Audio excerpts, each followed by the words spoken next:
네, 안녕하세요. 신화피올로입니다. 오늘 이 시간은 제가 진작 한 달 전부터 예고해 드렸던 뭐 이렇게 대단한 것도 아니지만 그래도 제가 최근에 칸트에 관한 강의를 몇 개 올렸기 때문에 그때 저도 이제 칸트의 순수 이성 비판에 대한 해설서, 뭐 개론서 라고 할 수 있는 이제 그런 책들을 세 권 정도를 찾아서 본 다음에 수업을 했었던 거거든요. 그래서 제가 그때 제가 읽었던 책을 또 소개해드리기로 했는데 그것을 이제서야 지키게 되었습니다. 죄송하다는 말씀 드리고요. 욕심이 생기더라고요.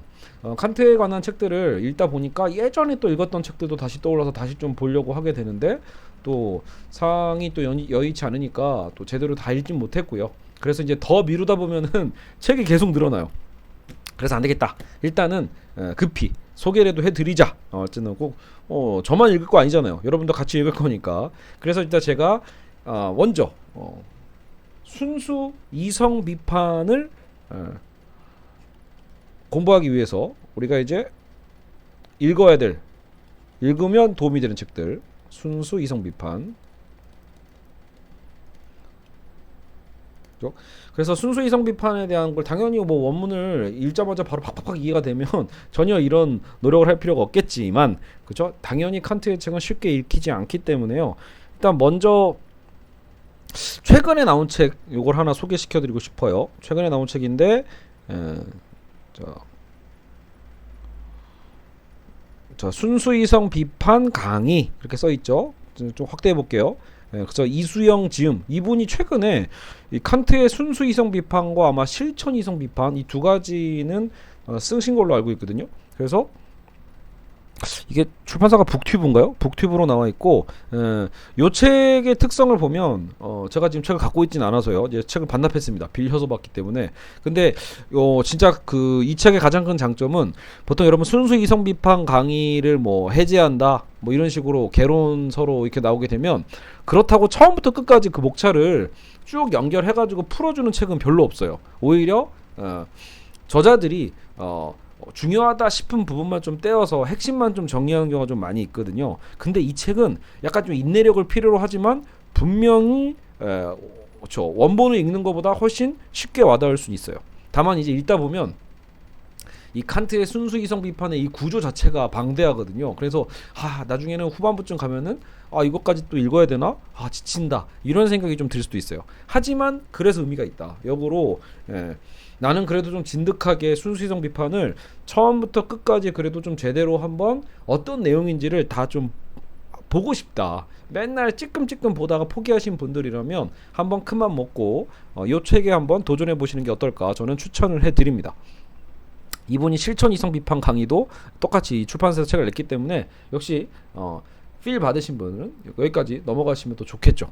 자, 그러면서도 좀 더 우리가 또 칸트에 대해서 이해하는 책으로는 요거는 제가 직접 화면으로 보여드릴게요. 저는 표지 요게 안 보이시죠? 잘 표지를 제가 자꾸 버려서 요게 어디서 나온 거더라? 지성의 샘에서 일종의 문고본처럼 요게 시리즈별로 되게 많이 나와 있거든요. 그래서 저도 이제 헌책방에서 구한 책인데 요거는 순수 이성 비판뿐만이 아니라 실천 이성 비판, 판단력 비판까지 해서 제목 자체가 그냥 칸트예요. 그래서 제이 캠프라는 사람이 지었는데 나름대로는 한 권 안에 칸트를 다 한번 조망해 볼 수 있다라는 장점도 있고요. 무엇보다 싸다. 이거 헌책방 가시면 의외로 이 책이 좀 보입니다. 그리고 목차 자체도 뭐 인식의 조건, 사변적 형이상학의 환상, 또 실전 철학, 미학과 목적론, 뭐죠? 말 그대로 그래서 칸트의 3비판서에 대한 내용이 다 나와 있고 정리가 되어 있으면서도 또 이분이 또 그런 칸트에 대한 비판도 서슴지 않고 하고 있어요. 마냥 뭐 찬양하는 그런 책은 아니거든요. 그래서 얇습니다. 그래서 이 책도 혹시 나는 한 번에 칸트의 세 책을 다 한번 좀 이해해보고 싶다라고 하면은 이 책도 혹시라도 책방 가시다가 도서관에서 눈에 띄었다라고 하면 한번 빌려보시는 것도 괜찮을 것 같고요. 자, 그리고 세 번째, 저는 이 책을 특히 너무 어차피 칸테 관련 책은 많으니까요. 근데 이미 아시는 분은 아실 거예요. 이게 이제 제가 좋아하는 그린비 출판사에서 나온 순수 이성 비판을 법정에 세우다 이 책이죠. 그래서 순수 이성 비판 쉼표 찍고 이성을 법정에 세우다라고 해서 이게 아마 진은영 선생님 아마 책일 거예요. 그래서 요 책은 역시 또 이것도 예전에 제가 헌책으로 한번 샀다가 팔았다가 그리고 이제 다시 구해볼까라고 했는데 또 이번에 이번에 제가 이걸 이북으로 샀네. 이북으로. 그래서 오히려 이거는 이제 종이책으로 안 사고 아예 좀 뭔가 제대로 한번 정리를 좀 해볼까 싶어가지고 이북으로 샀는데 뭐 정리는 사실 못했고요. 하지만 다시 읽어보니까 확실히 좀 좋았어요. 이 책의 장점은 이분이 나중에 또 이제 이 칸트를 나름대로 또 현대 사상과 어떻게 좀 연계되는지에 대한 부분을 후반부에 좀 다루고 있거든요. 그래서 진짜 아까처럼 좀 이렇게 인내력 있게 끈기 있게 쭉 순수 이성 비판을 완독하는 느낌처럼 가고 싶다라고 하면 아까 저 처음에 알려드렸던 요 책을 보시고요. 그게 아니라 그래도 칸트가 그래도 어렵다. 나는 이렇게 순서대로 차근차근 가는 것보다는 조금 더 친절한 책이 필요하다라고 하면은 저는 서슴지 않고 요 책을 추천해드리고 싶습니다. 나중에 후반부에 어떤 응용과 적용적인 부분, 현대 철학과 연계적인 부분은 오히려 나중에 좀 너무 뒷부분에 다른 학자들 뭐 잘 모르면 오히려 더 어려울 수도 있거든요. 그래서 차라리 이건 한 중후반까지, 중반 정도까지만 봐도 상관없으니까 한번 요 책도 내가 칸트에 입문한다라고 하시면 꼭 한번 읽어보셨으면 하는 책입니다. 자, 여기까지가 일단 제가 이제 순수 이성 비판에 대한 이제 정리를 좀 해보면서 참고해서 봤던 책들이고요. 그리고 우리가 이제 실천 이성 비판, 순수 이성 비판만이 있는 게 아니죠. 그래서 판단력 비판은 아직 제가 거의 건들고 있지 않기 때문에 오늘 언급하지는 않겠고요. 이제 실천 이성 비판, 칸트의 윤리학에 대해서도 저도 관심이 많이 있기 때문에 그러면 이제 칸트의 윤리학에 관해서 제가 방금 업로드한 책이죠. 방금 제가 동영상으로 올렸는데 바로 요 굿윌, 도덕 형이상학의 기초를 굉장히 쉽게 번역한 매우 혁신적인 시도라고 저는 생각을 합니다. 이런 시도가 저는 계속 있어야 된다고 보는 게 전공자가 아니어도 칸트를 공부하고 싶거든요. 알아보고 싶거든. 근데 너무 어려우니까 그냥 샀다 포기하는 거잖아요. 그래서 심지어 이렇게 제목까지 파격적으로 도덕 형이상학의 기초라고 작게 써있긴 하지만 여기 보면 작게 써있지만 책 이름은 굿윌로 새롭게 번역을 해두셨어요. 저자 임마누엘 칸트. 어떻게 보면 이건 번역자들의 힘이 되게 크죠. 그래서 이 관한 자세한 사항은 제가 방금 올린 아예 그 해설 영상이 있으니까 그걸 참고하시면 도움이 되실 것 같고요. 그리고 이제 칸트의 윤리학에 대한 부분이잖아요. 그러다 보니까 또 여러분에게 또 추천해드리고 싶은 책은 요겁니다. 강영환 교수님. 제가 또 이 강영환 교수님의 책을 좋아해요. 이제 최근에 은퇴하셔가지고 요즘은 아마 이게 본격적인 학술서는 이제 안 쓰시는 것 같고 약간 좀 이제 기독교 신앙과 연관해서 뭐 인간의 삶에 대한 거나 신앙에 대한 것을 또 접목해서 요즘 얘기를 많이 하시는데 오히려 이제 이분이 또 젊었을 때라고 해야 되나? 강영환 교수님 한참 활동하실 때 썼던 책인데 옛날 책이에요. 조합공동체 소나무에서 출간을 했고요. 그리고 도덕은 무엇으로부터 오는가? 그래서 제가 아마 오늘 영상 올리고 그 내용에다가 밑에다가 제가 어쨌든 최소한 이 책 정보들 기본 정보는 제가 적어 놓도록 하겠습니다. 알겠죠? 그래서 도덕은 무엇으로부터 오는가? 그래서 요거는 어떤 의미가 있냐면 이분이 또 강영환 교수님도 칸트 전공하셨거든요. 칸트 전공인데 나중에 이제 이분이 역시 윤리학에 관심이 많으셨기 때문에 이제 레비나스를 또 한국에 소개하는데도 되게 큰 공을 또 세우셨다고 저는 생각을 하고요. 또 기독교 또 신학과 연결해서 그래서 철학자로서 분명히 서양 철학을 전공한 학자지만 그러면서도 또 기독교 신학과도 연계하는 그 징검다리 역할을 좀 하고 계시는 분이기 때문에 혹시 이제 제 영상을 보시는 분들 중에도 교회 다니시는 분들이 꽤 있잖아요. 또 신학 공부하시는 분들도 있고 그분들이라면 이 강영환 교수님을 그분의 저서를 면밀히 살펴보실 필요가 있습니다. 분명히 도움이 될 겁니다. 자, 그래서 이거 저도 이제 최근에는 안 읽었는데 다시 읽어볼 필요가 있을 것 같아요. 이 목차를 보면 딱 필요한 부분이야. 1장 도덕법칙과 선의지, 2장 자유와 도덕법칙, 3장 목적의 완급과 최고선, 4장 실천이성의 요청과 이성신앙, 5장 도덕적 삶과 근본 악. 거의 제가 보기엔 칸트의 윤리를 집대성한 것처럼 보이는데 6장 악의 현실과 칸트적 대안. 맞네. 이거 거의 칸트가 결국은 도덕 형이상학의 기초부터 실천 이상 비판, 도덕 형이상학, 그리고 또 아까 그 신에 대한 책을 막판에 또 쓰거든요. 그래서 그 부분들을 다 다룬 것이 아닌가 싶어요. 그래서 저는 요 책 저도 이번 기회에 다시 한번 읽어보도록 하겠습니다. 진짜 땡기네요. 여러분 추천하려고 사실 오랜만에 이렇게 서가에서 뽑아온 건데 이거 득템 되게 오래된 책이에요. 그래서 아마 쉽게 구할 수 있는지는 잘 모르겠지만 일단 저도 한번 링크를 찾아볼게요. 자, 그리고 또 한 분, 제가 이제 요 책 읽다가 다 못 읽고 원래 이제 예전에 1회 독은 다 했던 책이고요. 되게 흥미롭게 봤고 역시 또 제가 좋아하는 교수님이죠. 한국의 교수님이죠. 김상봉 선생님의 책이에요.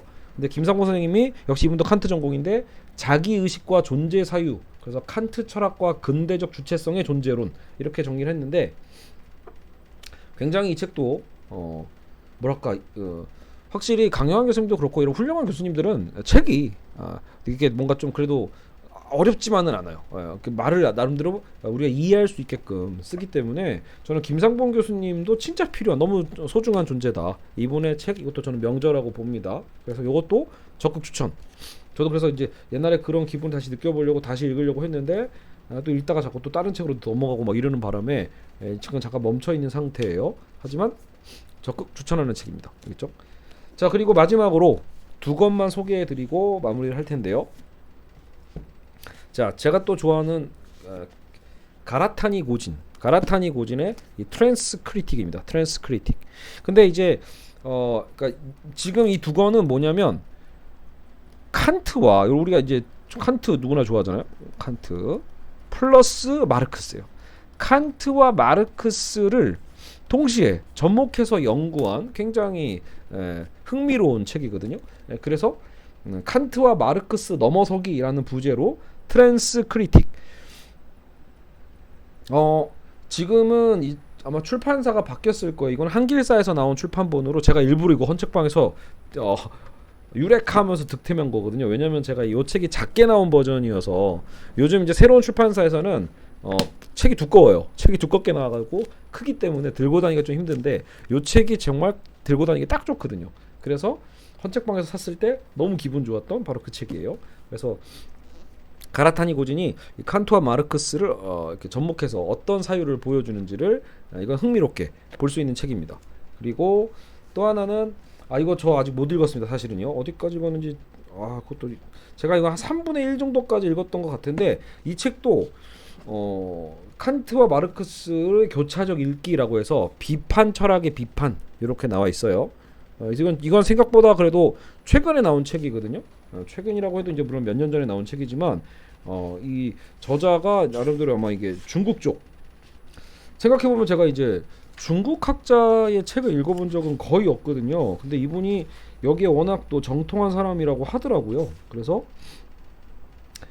이게 거의 칸트에 대한 어떤 목차를 좀 중심으로 쓰고 있는데 그러면서도 뭔가 마르크스의 어떤 특징을 좀 이렇게 접목해서 그렇죠.